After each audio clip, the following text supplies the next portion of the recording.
What if one beautiful morning, all 11 million prisoners in the world, from those who stole a loaf of bread to those who once terrified entire nations, were suddenly set free? No warning, no preparation. What would happen to the world? Prison doors across the planet burst open and millions pour out. Some cry, some cheer, and many just stand there, not knowing where to go. Because for years, the outside world only existed through iron bars. But within hours, the entire planet will learn what absolute freedom really means. In the United States, more than 2 million prisoners flood out of over 5,000 prisons. The police are outnumbered, the military isn't ready. In Russia, Siberia suddenly becomes the site of one of history's strangest migrations. Prisoners walking hundreds of kilometers through snow toward the nearest cities. In Brazil, gangs reclaim the favelas, raise their flags, and declare, "This land is ours now." As countries scramble to lock their doors, crime has already taken to the streets. Within the first 24 hours, global crime rates increase tenfold. Prisons stand empty. Supermarkets, the opposite. The internet overflows with videos of looting, riots, and chaos. Yet not everyone wants revenge. Many just want to go home, to find their families, their loved ones, or simply to eat their first breakfast of freedom. Governments immediately declare states of emergency.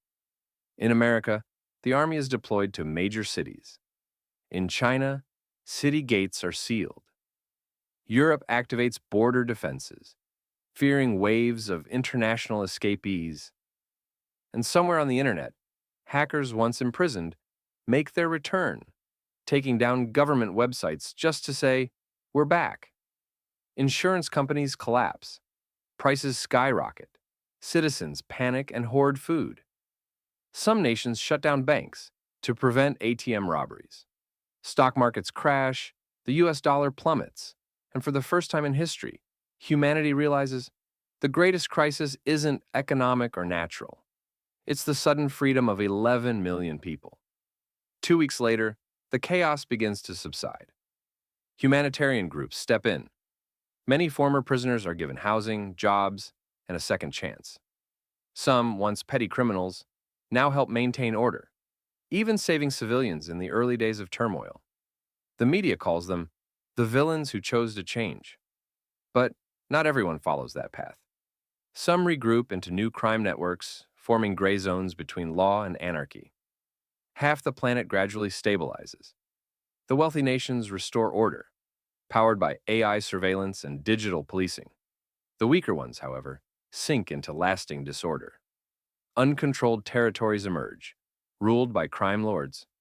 The world splits in two, one of absolute order and one of absolute freedom. And in between lies the rest of humanity, trying to balance safety and compassion. The United Nations holds an emergency summit and asks a single question: should we rebuild prisons or rebuild people?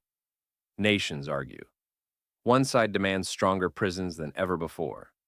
The other sees an opportunity, a world without prisons, replaced by academies that reform human nature. No one agrees, but at least they're talking, not fighting. 6 months later, the planet is calm again. Former prisoners live as ordinary citizens. Some become workers, some farmers, and some simply disappear. Humanity learns a vital truth. Not everyone in prison is evil, and not everyone outside is good.